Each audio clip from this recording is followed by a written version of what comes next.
Adam news కి స్వాగతం। ఈ రోజు ముఖ్యాంశాలు।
రవాణా ఇప్పుడు ఎందుకన్నా వచ్చిన తర్వాత మాట్లాడితే దానికి లోగో వచ్చిన కొంచెం బీజేపీ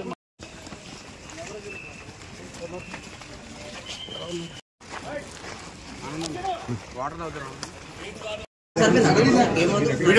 నమస్కారం। ఈరోజు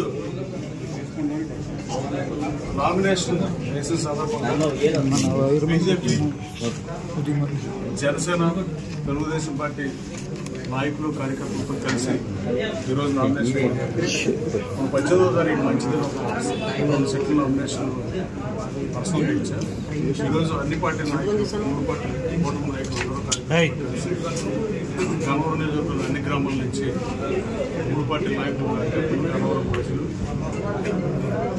వైసీపీ నుంచి తెలుగుదేశం వచ్చినాడు, అలాగే కొంతమంది వైసీపీ శ్రేణులు కూడా ఈరోజు నామినేషన్ కార్డులో చూశారు। 1 to 10 సైతం లెక్క చేయకుండా ఇప్పుడు వరకు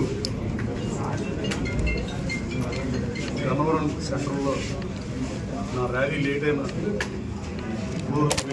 ప్రతి ఏ పార్టీ అయినా, జనసేన, తెలుగుదేశం పార్టీ అయినా, బీజేపీ అయినా, న్యూట్రల్ ప్రెసిడెంట్ ఎవరైనా వేచి ఉన్న ప్రతి సోదరి మనకి పరిపాలన నమస్కారం। ఇంత ఎండలో కూడా ఈ టైం దాకా ఎండ వేడి బాధిస్తున్నప్పటికీ వాళ్ళు చూపించిన ఆదరణకి ఈ జన్మంతా గుర్తుపెట్టుకుంటాం। ఎట్టి పరిస్థితుల్లోనూ గన్నవరం నియోజకవర్గాన్ని నెంబర్ 1 స్థానంలో నిలబడతా కార్యకర్తలు అభిమానులు ఎవరున్నా గణవరం వెళ్తానని చెప్పారు. దానికి బేషరత్గా వెళ్ళొచ్చని చెప్పి. కానీ నేను నియోజకవర్గానికి దూరంగా ఉంది వైఎస్ఆర్ కాంగ్రెస్ పార్టీ రాజకీయ కార్యక్రమాలకు నేను దూరంగా ఉన్నా తప్ప నియోజకవర్గానికి నేనేం దూరంగా లేదు. నేను నియోజకవర్గానికి రోజు టచ్లో ఉన్నా. కోట వినయ్ అని ఎస్సీ సర్పంచ్ అతను నాతో లేడు. చిన్నోటిపల్లి గ్రామం ఎస్సీ సర్పంచ్ దాడి అతను మీద పోలీస్ స్టేషన్ తప్పు కేసు పెడితే అతనేది కొట్టినట్టుకు వెళ్ళా.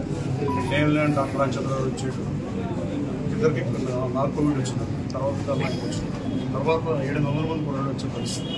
తర్వాత కాళీ రమేష్ అని కాకులపాడు సర్పంచ్, ఆయన ఎస్సీని, ఆయన మీద కూడా కేసు పెట్టి స్టేషన్కి వెళ్ళాను. అలాగే టెంపుల్లో డైరీ వచ్చి ఆడుకుని చనిపోతే నేను హైదరాబాద్ నుంచి వచ్చా. నేను ఏ రోజు కోర్టు వాయిదాకి వెళ్ళినా ఈ నియోజకవర్గం నుంచి 600 మంది కూడా వచ్చారు. నేను ఇంకా రాజకీయాల్లో లైమ్లైట్లో ఉన్నా అంటే ప్రధానమైన కారణం బీసీ ఎస్సీ యువతే. ఈ గణవరం నియోజకవర్గం బీసీ ఎస్సీ యువతే తప్ప మరొకటి కాదు. నేను బలంగా నమ్ముకుని ఇది ఇప్పటికీ మర్చిపోలేదు. నా వాళ్ళ పచ్చబొట్లు టాటూస్, మీద ఫోటోలు, చేతుల మీద పేర్లు, 30